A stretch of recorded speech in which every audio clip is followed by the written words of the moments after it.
the world's #1 job site. Indeed, Coming back. #1 job site according to ComScore total visits. Y'all crazy bitch, but you're so good on my top of it. Learn what our insight. Y'all paying attention?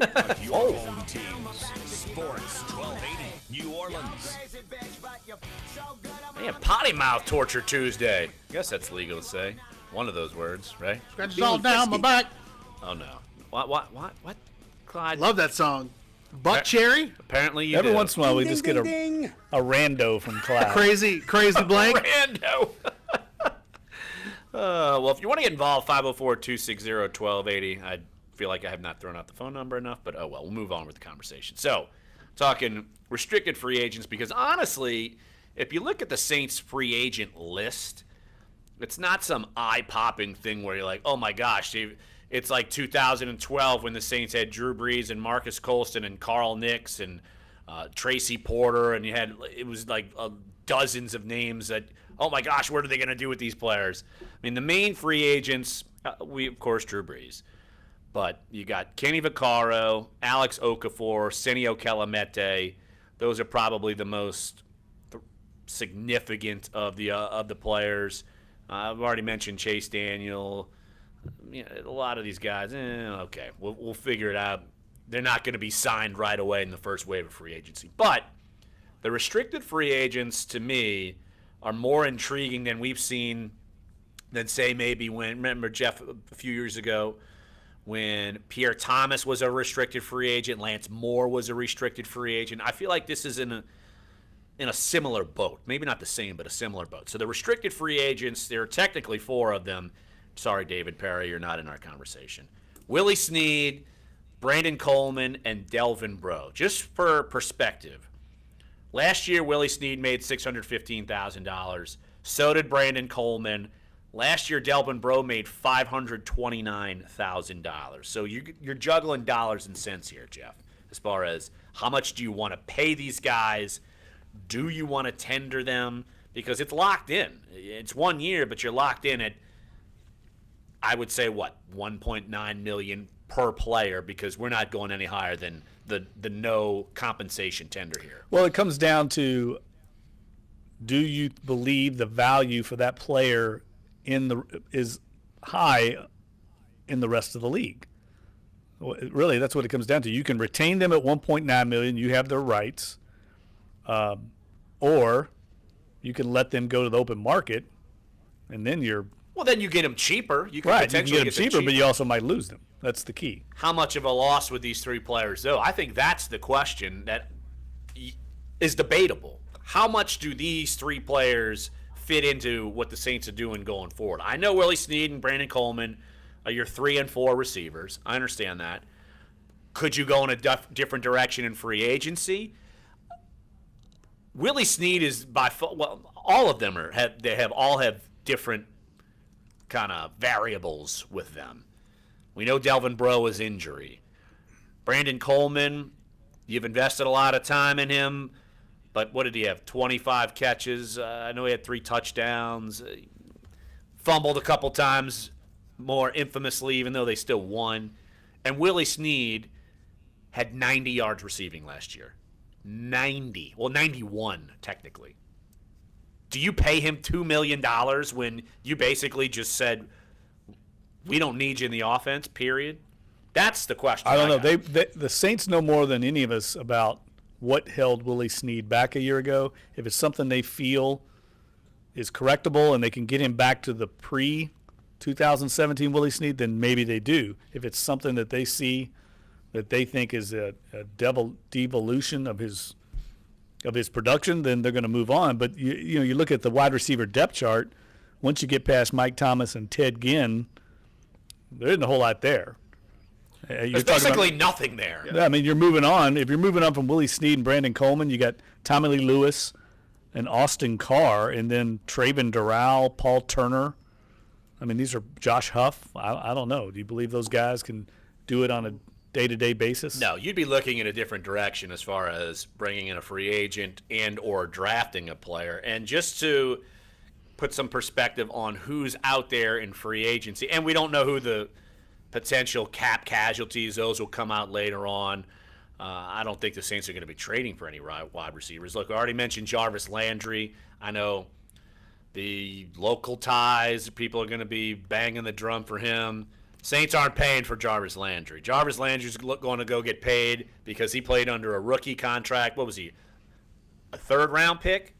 So he played under basically a rookie minimum for 4 years in Miami. He's looking to go cash out, so don't even bring him up to me. Right, yeah, Don't he's even gonna bother. ask for a command, big dollars. I don't see the Saints in that market. They haven't spent on wide receiver ever. They caller. invested to Marcus Colston, that was it. Dave in his car. All right, let's hit the phone lines. 504-260-1280 is the number. He's in a car. We don't know where he is, and it's Dave. Somewhere in a car, somewhere on this planet, I'm assuming. What's up, Dave? Hey, the Willie Snead thing, and I've talked to a lot of people about this. Something is not right. How many passes have you seen him drop? He's pretty sure-handed. I mean, there's no doubt about that. Exactly. Yeah, I agree. Exactly. I still contend the Saints are punishing the guy. In spite of what y'all said, why would they do that? I think they're negotiating to beat him down so they can get him for next to nothing. My thought only. Y'all's comment? All right, Dave. Hey, appreciate the phone call in a car somewhere in the universe. The thing is, if they don't tender him, he doesn't have to come back. He can go somewhere else. So I do think that they just lost trust in him. I wrote a column right after he was suspended, the day of he was suspended, out for 3 games, and I wrote, look, he's given the Saints reason to doubt him. Obviously, they've doubted him. I mean, there's no way around it. It's not that he all of a sudden got the drops and because we didn't see him. Who knows? He didn't get thrown the ball, but there's something there, and you can only beat him down so much because, like I said, your only negotiating tool, say with Willie Snead, the Saints have control of him only if they tender him. Well, none of that makes sense to me, Dave. If they were upset with Willie Snead, they would just cut him. I mean, why would they bring him back at all? Well, they still needed wide receiver Well, depth. still, why would you? If you're that upset, now they were fortunate. Move on. They were fortunate that they didn't have any injuries. If they would have had injuries, Willie Snead would have had to have been in the mix. Like, it would have had to. Right, but I mean, there are other players on the market. You can go out and get somebody. You can make a trade or something. I'm just saying, if they were that upset with him, I don't think there's some conspiracy here to punish Willie Snead. I really don't. I don't think that's how the Saints operate, to be honest with you. I mean, this is a guy that hasn't done anything wrong at the most part since he's been there. He got suspended for 3 games for That's it. DUI. That's it. Well, that's a punishment in itself. I mean, he doesn't get paid during that time. So he's basically has to bite the bullet on that. I don't, that doesn't make sense to me. And guys, we have Something's going on. Well, then what is it? What do you I think don't it know. is? I don't know. Maybe he's just not that good. Maybe he's dropped off in his I performance. hadn't seen him get the ball thrown to him to know he's no good anymore. I don't know. I can't answer it for you, but I don't think that's why are the Saints trying to not win games and not throw him the ball. Maybe it's somebody else getting open. Well, why would you have go from 900 yards to basically 900 yards to 90 yards? I don't understand it. It happens. It happens in the NFL all the time. Not that dramatic of a Players fall. No like- way, not that dramatic of a fall. Players. No. It happened to Lance Moore in his career. He had 1 year he averaged.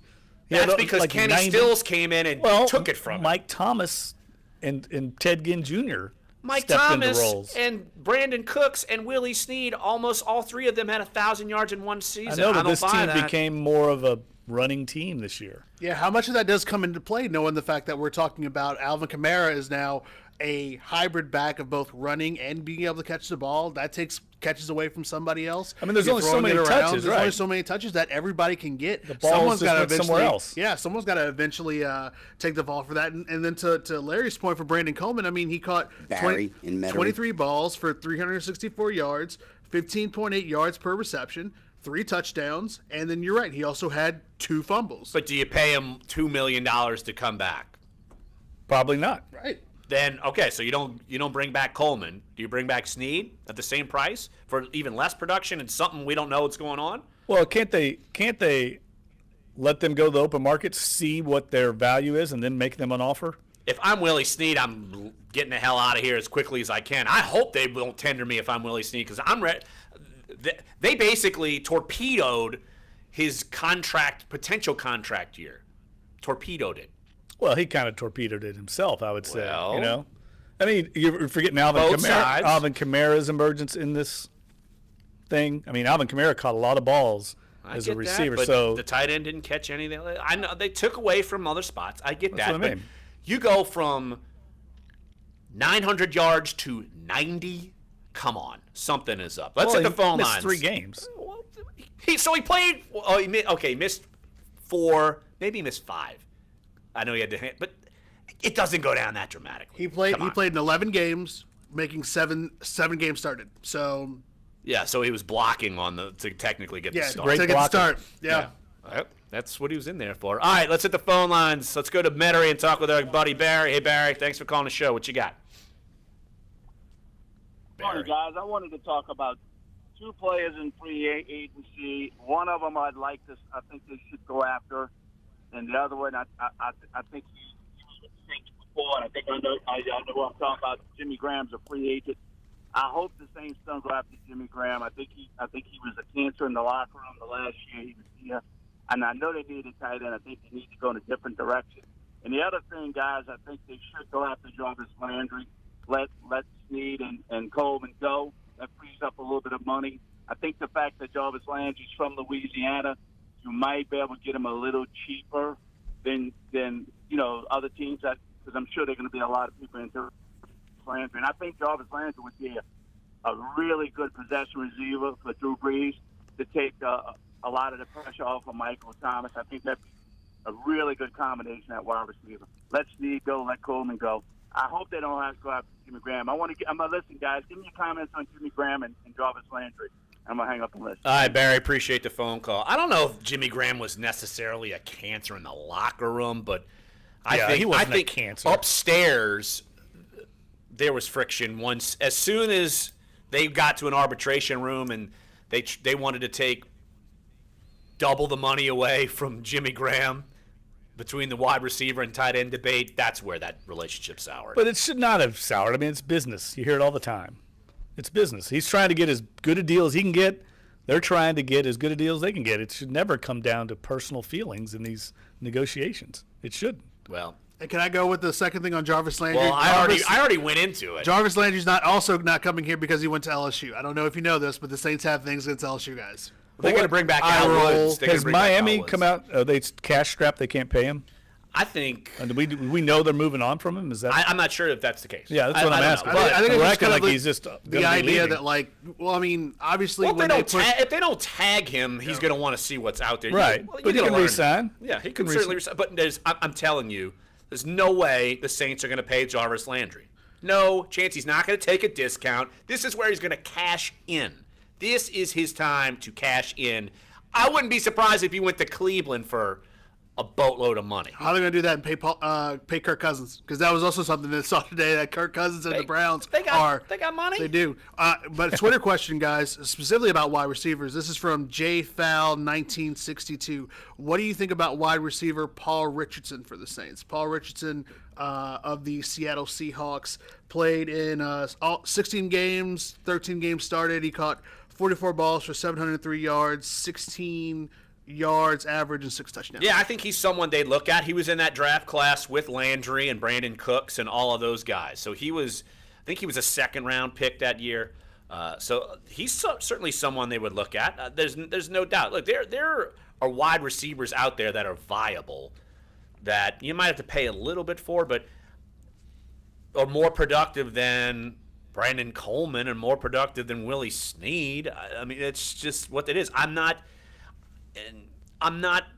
willing to, if I'm the Saints, commit $2 million for one season for Brandon Coleman or Willie Snead. I'm ready to move on and go another route. I wouldn't be stunned if they drafted a guy, and because Ted Ginn's not going to be around forever, so I wouldn't be surprised if they drafted a guy, and I wouldn't be surprised if they kind of got a free agent that was not super expensive. And here's the other question. Jarvis Landry is a possession receiver, basically. Do you pay money for that? I don't think you do. Someone could. I'm saying if I'm the Saints, I don't. No. I mean, Mike Thomas is your number one. Ted Ginn Jr.'s got his role. He averaged 8.8 yards a catch last year. Now he played with surprised. the Dolphins. He played with Cutler. Played with the Dolphins. Last year did not help his But do you cause. pay him big money to be your Someone will. number two, Someone number will. three? Saints? No.